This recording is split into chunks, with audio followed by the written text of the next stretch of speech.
Perkenalkan, nama saya Rangga Almahendra, dosen UGM, dan hari ini saya akan membawakan diskusi nih, topiknya tentang spiritualitas anak muda. Dan tadi panitia sudah pesan kalau bisa gayanya juga harus dibikin kayak anak muda ya, beda dengan yang sebelumnya. Oke deh, nggak apa-apa deh. Dan topik kali ini kita akan membawa topik besar tentu saja adalah yang muda, cerdas beragama, dan berkontribusi bagi bangsa. Ini adalah bagian dari perayaan Nuzulul Quran 1441 Hijriah, sekaligus soft launching Masjid Madliyah UGM. Ya, dan Masjid Madliyah UGM ini juga kemudian memulai gerakan Madliyah Peduli, di mana Anda bisa berdonasi, berkontribusi, caranya melalui QR Code di bawah ini ya, mudah-mudahan betul ya. Dan kita juga bekerjasama dengan kitabisa.com ya, untuk tentu saja donasi yang terkumpul semuanya akan diteruskan untuk korban pandemi ini. Dan tentu saja hari ini saya juga sangat berbahagia sekali nih ya, karena kedatangan banyak sekali pembicara hebat, pembicara muda yang menginspirasi ya. Boleh ya saya perkenalkan dulu satu persatu mungkin, walaupun tentu saja semua udah pada kenal ya. Yang pertama Mas Ahmad Fuadi ya. Wah, ini apa kabar Mas Ahmad Fuadi? Alhamdulillah, terima kasih Mas. Ya sekali fansnya rupanya Mas. Alhamdulillah. Ya kemarin saya dengar syuting, habis selesai syuting ya Mas ya, Ranah 3. Iya. Sebentar lagi akan launching nih ya. Tapi bioskopnya tutup, lockdown. Tutup ya, tunggu aja Mas. Ya, jadi Mas Ahmad Fuadi dulu menulis banyak sekali novel bestseller ya. Kita semua sudah tahu Negeri Lima Menara, pernah menjadi bestseller tahun 2009. Mas Fuadi ini salah satu yang menginspirasi saya juga Mas untuk menulis ya, dan juga memfilmkan. Lalu kemudian di sini juga ada yang nggak kalah hebat, itu ada Mas Sabrang, atau saya panggilnya Mas Noy aja nih? Terserah, sama-sama nama. Apa kabar Mas, sehat nggih? Masih negatif Mas. Tapi tetap berpikiran positif ya. Hari ini kabar negatif itu positif Mas. Oh gitu ya, kabar negatif itu positif ya. Ya Mas, ya jelas Mas Sabrang juga nggak perlu kita kenalkan, ini kiprahnya di dunia musik, di dunia film juga luar biasa. Saya salah satu yang berterima kasih Mas, ini Mas Sabrang juga kemarin ikut memproduseri ya film Guru Bangsa ya, host Cokro Aminoto. Ini saya suka sekali nih, karena memang anak muda sekarang mungkin perlu dikenalkan nih dengan Cokro Aminoto ya. Ya, lalu berikutnya ini juga nggak kalah hebat nih, ini dari New York ya, NYU, New York University ya. Saya juga dari NYU nih ya, New York Carto University nih. Apa kabar Mas Ismail Fajri Alatas? Saya panggilnya Mas Aji atau Habib nih? Ada, terserah apa saja. Ya, jadi Mas Aji ini beliau adalah profesor dalam bidang Islamic Studies, dan tentu saja saya yakin juga di Amerika sana mungkin banyak sekali yang ingin belajar jauh tentang Islam, dan tentu saja Mas Aji pasti bisa membantu semua nanti. Ya, dan mungkin hari ini kita akan langsung mulai diskusi aja ya, karena kita tahu waktu kita nggak banyak ya, kita cuma punya waktu setengah jam ya, dan kita akan bahas topik terkait dengan spiritualitas anak muda nih. Apalagi sekarang kalau kita masuki bulan Ramadan, katanya ini bulan rohani, bulan spiritual, dan kita tahu sekarang Ramadan kali ini berbeda. Bukan hanya kita harus beribadah di rumah menghadapi COVID-19 ini ya, tapi ada godaan lagi nih, godaan terbesar juga yang dihadapi generasi muda sekarang. Ada namanya demam K-pop nih, The World of Merit. Aduh, ini heboh sekali ini ya, uhti-uhti terutama nih, rame semua dengan pelakor-pelakor gitu ya. Nah, kita nggak akan bahas tentang K-pop di sini ya. Saya malah tertarik untuk membahas tentang yang namanya Q-pop. Daripada kita belajar K-pop, mending kita sekarang bahas Q-pop aja. Quran pop.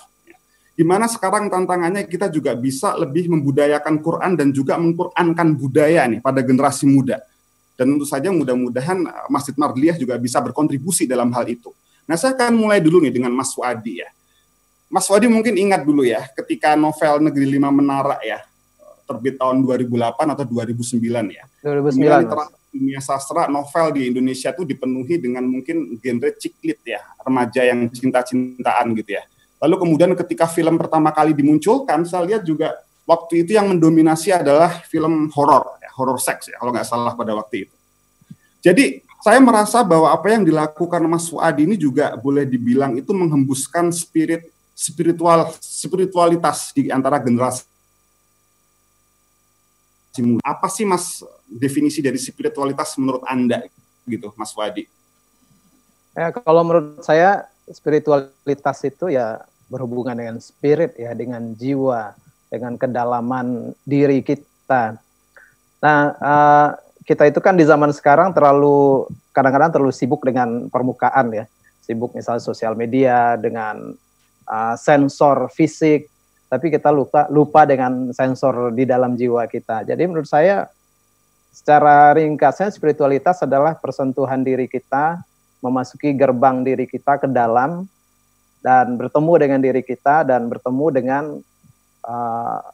yang lebih dalam dari yang kita lihat sekarang ini. Nah, karena itu kalau dihubungkan ke menulis tadi, Mas, menurut saya sih menulis dan membaca itu salah satu pintu menuju spiritualitas. Makanya kan ada Iqra ya, membaca ke dalam dan membaca keluar.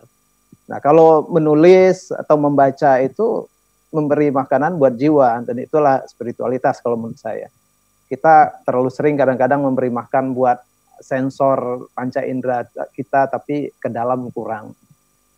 Singkatnya begitu kalau kurang jelas, tapi kira-kira itulah persentuhan dengan dunia dalam diri kita. Dan tentu jadi saja dengan ilahi. Perjalanan untuk menemukan diri ya di dalam hati ya. Jadi sampai sejauh apa kita juga bisa berdamai dengan diri kita, mendengar suara dari hati, mendengar suara kebenaran ya, mendengar suara dari pencipta ya, menemukan pencipta itu mungkin salah satu spiritualitas ya. Tapi yang tadi kita bahas mungkin Mas, ketika Mas Fuadi kemudian menulis, coba ya, saya bayangkan begini, belum ada loh waktu itu yang mencoba menulis tentang dunia pesantren Mas. Ya. Apa kemudian ada spirit manjada wajada, lalu kemudian sekarang ada mansabara safira. I think that's brilliant. Ya, sepertinya generasi muda itu sekarang memerlukan hembusan-hembusan baru yang belum pernah ada dalam literatur atau mungkin karya sastra yang ada sebelumnya ya. Kalau menurut Mas Fuadi sendiri gimana? Ya, jadi manusia mungkin selalu ada kerinduan untuk menemukan kedalaman itu ya. Dan jalannya ya jalan spiritual, jalan agama. Nah, menurut saya apa yang kita tuliskan dalam novel atau digambarkan dalam film, kalau kita titipkan pintu-pintu untuk menuju spiritualitas itu, orang akan tertarik sebetulnya. Dulu saya juga merasa, siapa ya akan baca buku tentang pesantren, anak pesantren. Ternyata banyak. Nah, ketika ngobrol dengan generasi muda pembaca, apa sih yang mengetuk Anda? Ternyata mereka senang dibukakan pintu itu, dan tidak hanya masuk ke dalam cerita, tapi dia juga punya kesempatan untuk melihat keluar cerita. Ya, artinya dia bisa masuk ke dalam sebagai seorang yang mencari dirinya, tapi dia juga tidak terkungkung di dalam, dia bisa juga keluar. Kalau kita ceritakan lebih gampangnya ya, kamu bisa menjadi seorang Islam, tapi juga menjadi seorang modern. Kamu bisa masuk pesantren, tapi bisa juga sampai New York, seperti Mas Alatas kan. Jadi dunia kemudian adalah dalam dan luar, atas dan bawah itu milik kita semua. Kira-kira gitu. Ya, dalam dan luar ya. Jadi kalau saya coba tangkap, spiritualitas itu bukan cuma tentang outside in ya, tapi juga inside out. Bagaimana juga kita bisa keluar ya. I think that's also very nice. Mas Abrang, saya boleh nanya Mas. Mas Abrang selama ini kan juga cukup giat ya di dalam dunia seni dan budaya ya. Dan saya juga salah satu pengagum Ayahanda ya, juga siaran juga di TV, selalu saya saksikan gitu ya. Dulu Jamaah Ma'iyah, sekarang ada yang namanya Jamaah Al-Yutubiyah. Wah, ini saya pikir juga luar biasa nih Mas Abrang ya. Boleh tahu nggak Mas, apa sih yang melatar belakangi ini ya? Kenapa kemudian Mas Abrang kemudian juga merasa harus masuk lewat media YouTube juga untuk menyampaikan spiritualitas itu? Harap diketahui, YouTube itu tidak ada yang satupun inisiatif saya ya Mas. Dari fans mungkin ya. Tapi saya nggak paham kalau kenapa saya masuk YouTube, itu bukan keputusan saya nggak paham. Ya. Tapi bagus loh Mas, saya juga mengikuti ya. Mungkin nggak sengaja ada yang merekam terus diupload gitu ya. Ya, tapi kalau menurut Mas Sabdan sendiri gimana nih? Apa sih karakteristik anak muda sekarang yang mungkin berbeda ya dengan generasi ayah gitu ya? Tentu saya tidak akan akurat bisa menceritakan itu ya, karena saya punya pengalaman anak muda cuma sekali pada umur saya. Ketika ayah saya masih muda, saya berarti masih kecil, jadi saya tidak akan punya informasi yang akurat terhadap ketika bapak masih anak muda. Jadi Ini pasti apa respon saya hanya persepsi aja. Uh, Tadi menyambung terhadap spiritualitas itu tadi, saya kan melihatnya gini, ada konsep yang namanya nyata, kita anggap nyata. Saya sendiri mendefinisikan konsep nyata itu sebagai sesuatu yang kita tangkap dan kita merespon terhadap informasi tersebut. Kalau dari kecil yang kita respon, tentu saja dengan mudah adalah panca indera kita. Terus kemudian lahirlah spiritual, di mana yang ditangkap oleh selain panca indera.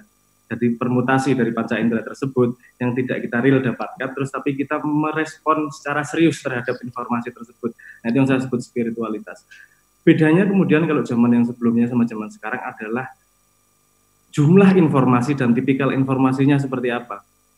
Misalnya paling sederhana gini, bagaimana magisnya radio dibandingkan TV. Jadi ketika kita hanya mendapatkan satu informasi dari telinga, matanya tidak mendapatkan informasi, tidak digait, kita punya ruang untuk membayangkan apa yang terjadi. Seperti kalau dulu sahur sepuh misalnya, itu ketika mendengarkan sandiwara radionya sangat wah, keren. Tapi ketika nonton filmnya banyak yang kecewa pasti. Karena beda dengan imajinasi yang ada di sininya, dan imajinasi setiap orang berbeda. Nah, ini yang saya sebut sebagai salah satunya, saya sebut sebagai spiritualitas itu, di mana informasinya kita bentuk interpolasi dari informasi-informasi yang kita tangkap dengan indera mentahnya, 5 indera itu tadi. Mungkin itu sebabnya ya Mas Abraham memulai dari musik dulu mungkin ya, tahun 2006 gitu ya. Bisa cerita nggak Mas tentang musik-musiknya? Sebetulnya ada spirit apa yang ingin dibawa lewat musik-musik Mas Abraham nih? Menurut saya musik itu sangat dekat dengan spiritualitas, amat sangat dekat. Gini, kalau musik mana yang suka, mana yang enggak, orang bisa ngomong selera. Tapi kita punya universal persepsi bahwa ada misalnya ada chord yang enak, ada chord yang enggak. Tanpa kita tahu sebabnya. Misalnya, bentar lah, nanti nggak usah pakai gitar. Misalnya do sama sol, kita dengerin itu pasti enak itu. Tapi kalau do C sama G enak tuh. Kalau C sama cis itu siapapun yang denger disonan rasanya nggak enak. Padahal persepsinya sama lewat telinga. Nah, itu yang membuat enak atau tidak enak kan bukan dari informasi yang kita terima, tapi ada proses lebih di situ. Nah, itu melatih kita terhadap intuisi. Kalau mau ngurut ke belakang kenapa C sama G itu enak, karena memang panjang gelombangnya, kelipatannya tepat. Kalau C sama cis panjang gelombangnya geseh sedikit, jadi pertemuannya pada notnya sangat panjang. Jadi ketidakharmonisan itu secara bawah sadar pun kita tangkap tanpa kita tahu sebabnya. Nah, jadi kata kuncinya spiritualitas dengan musik itu pada harmoni ya Mas ya. Tadi kan kalau harmoni menemukan damai dengan diri sendiri juga ya. Nah, musikalitas itu sendiri melatih kita menangkapkan sensor terhadap harmoni tersebut. Karena harmoni tidak hanya pada suara, tapi harmoni juga terjadi pada semua indera dan alam yang kita alami ini. Ya, makasih Mas Abraham. Sekarang saya akan beralih ke Mas Aji nih, karena kita tahu Mas Aji ini kan profesor ya Islamic Studies ya. Dan saya cuma pengen tahu sih Mas, gimana sih pandangan Islam nih ya dalam memandang spiritualitas ya. Dan ya mungkin saya juga pernah dengar spiritual intelligence gitu, mungkin Mas Aji bisa cerita sedikit. Ya, terima kasih Mas Rangga. Sepertinya sudah lengkap tadi ya dari Mas Fuadi dan Mas Abraham. Cuman saya ingin mungkin mensynthesize apa yang mereka tadi sudah katakan dan mengkoneksikan itu dengan bagaimana para sarjana dan ulama Islam memahami spiritualitas. Jadi artinya bahwa setiap agama, bukan hanya Islam, itu memahami bahwa ada realitas yang tercerap oleh panca indera eksternal dan realitas yang hanya bisa tercerap oleh panca indera internal. Di sini jadi ada dua konsep panca indera ya, ada yang eksternal dan ada yang internal. Nah, masalahnya di dalam misalnya epistemologi sekuler itu panca indera hanya direduksi oleh ke dalam panca indera eksternal, sedangkan panca indera internal yang sebenarnya bukan hanya umat Islam yang berbicara, tetapi filsuf Yunani kuno juga sudah berbicara, yang namanya fantasia, al-khayaliyah, tadi imajinatif, retensi, memoria, dan lain-lain. Itu juga merupakan panca indera di dalam tubuh manusia, di dalam diri manusia, yang sebenarnya bisa dilatih untuk bisa memahami realitas-realitas yang tidak tercerap oleh panca indera. Nah, masalahnya begini sekarang. Di satu sisi ada asumsi bahwa manusia itu mampu memahami spiritual reality, realitas spiritual, mencerap itu. Tetapi sekarang pertanyaannya adalah bagaimana memahaminya? Karena pada akhirnya sesuatu yang spiritual itu sesuatu yang tadi di luar dari kerangka bahasa, sulit untuk dideskripsikan. Mungkin kita tahu itu musik tadi kata Mas Abrang enak, tetapi bagaimana kemudian kita memaknainya? Nah, disinilah sebenarnya peran agama.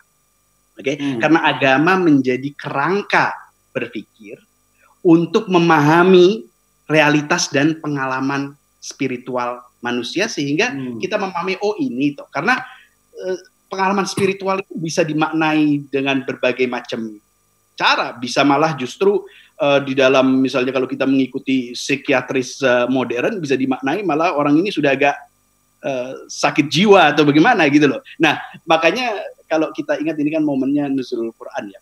Pada saat nuzulul Quran itu kan Nabi mendapatkan pengalaman spiritual yang luar biasa, yaitu encounter dengan malaikat Jibril dan kemudian ada wahyu di situ yang turun ya, yang 5 ayat. Coba kita pikirkan pada saat itu terjadi apa yang Nabi lakukan setelah itu terjadi. Beliau ketakutan kan? Beliau ketakutan, kemudian beliau datang kepada istrinya Khadijah minta diselimuti dan beliau bergetar.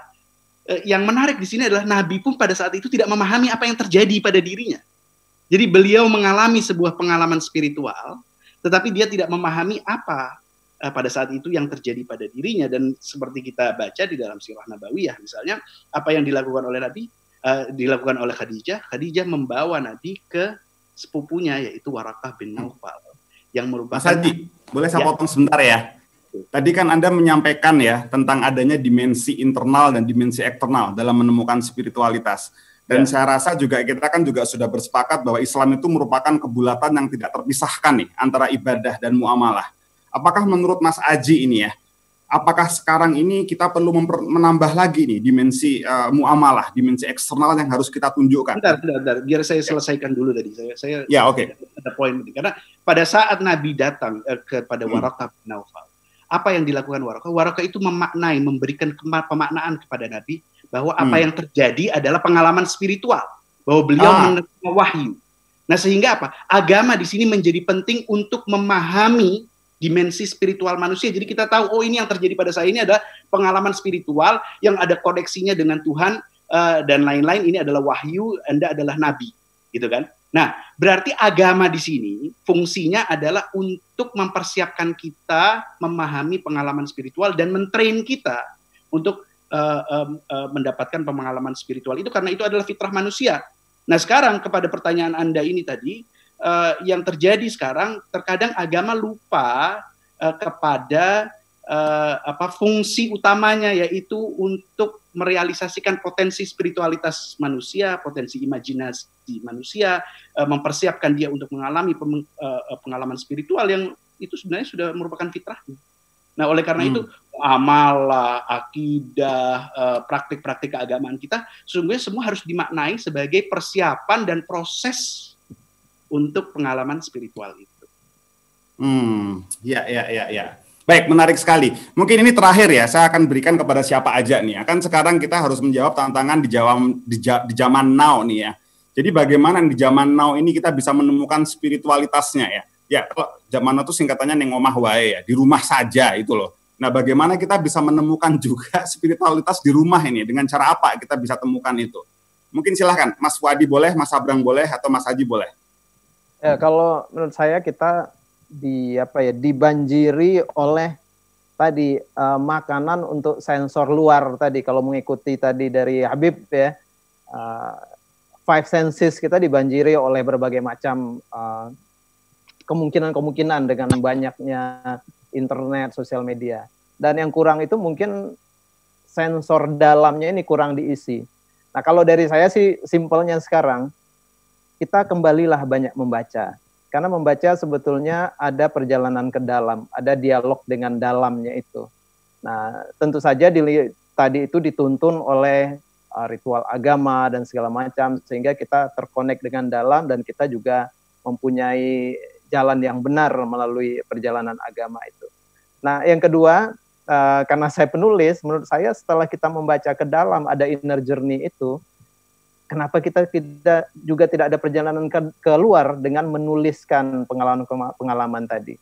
Jadi koneksi ke dalam dan keluar itu kalau bagi saya sebagai penulis adalah sangat penting. Inner journey, lalu ada outer journey dalam menulis. Nah, mungkin orang yang lagi lockdown atau di rumah, ya perbanyak juga lah dialog ke dalam tadi. Dan sering-sering menulis. Ya, makasih Mas. Saya nanya ke Mas Abrang deh, terakhir nih, spiritualitas zaman now, zaman yang ngomah wae. Apa nih Mas yang bisa kita gali? Gimana kita bisa berdamai, menemukan harmoni dengan diri sendiri? Mas Abrang? Ya. Benar ya. Tadi yang dikatakan oleh Profesor Aji tadi merangkum kerangkanya sangat enak. Terus tadi ada satu kunci yang mengatakan bahwa outer journey, outer senses sama inner senses. Dan inner senses itu ada di mana aja kita ada. Kan gitu, nggak mau di rumah, mau kemana-mana ya namanya inner, kita selalu membawa diri kita kemana-mana, jadi dia selalu ada. Dan dalam salah satu pintunya untuk mengetahui itu adalah bagaimana kemudian kita lebih mengenal dirinya sendiri. Dan aspek dari diri kan macam-macam nih. Ada sedih, ada senang, ada kecewa, ada kesepian, ada bosan. Nah, keadaan modern ini membuat kita lupa beberapa wajah dari diri. Seperti wajah bosan, wajah kesepian, wajah itu yang kemarin sangat mudah dihilangkan karena kita punya banyak teman, kita bisa keluar, bosan sedikit keluar, kesepian sedikit keluar, ketemu teman dan seterusnya. Kita sekarang mau tidak mau dihadapkan kepada wajah itu yang kita kemarin sudah lupa. Wajah kesepian, wajah kesendirian, wajah kebosanan. Nah, menurut saya mudah kok. Menurut saya kita dibantu sama Tuhan untuk mengenali sisi kita yang itu. Kita sekarang nggak boleh keluar, jadi kita kenal lah sama wajah yang bosan. Kita kenal sama diri kita yang bosan. Kita kenal sama diri kita yang kesepian. Karena itu adalah bagian integral dari kita yang selama ini kita lupakan. Terima kasih Mas Abrang. Terakhir nih Mas Haji nih ya, mungkin closing statement nih, bagaimana menemukan spiritualitas di zaman now nih Mas? Di zaman now ya itu saya pikir kedua pembicara tadi sudah men-sum up ya. Saya pikir tentu sebagai Muslim ya kita berpegang kepada praktik-praktik keagamaan yang sudah disyariatkan satu. Tetapi yang kedua adalah bagaimana memaknai peribadatan kita itu sebagai attempt of reconnecting to oneself tadi seperti itu, untuk mengasah internal kita, untuk menghayalkan mengimajinasikan Tuhan dengan segala kemurahannya, dengan segala kasih sayangnya, mengimajinasikan diri kita, dimensi rohani kita. Ini adalah cara untuk kita mengenal dan hidup dalam spiritualitas kita kembali.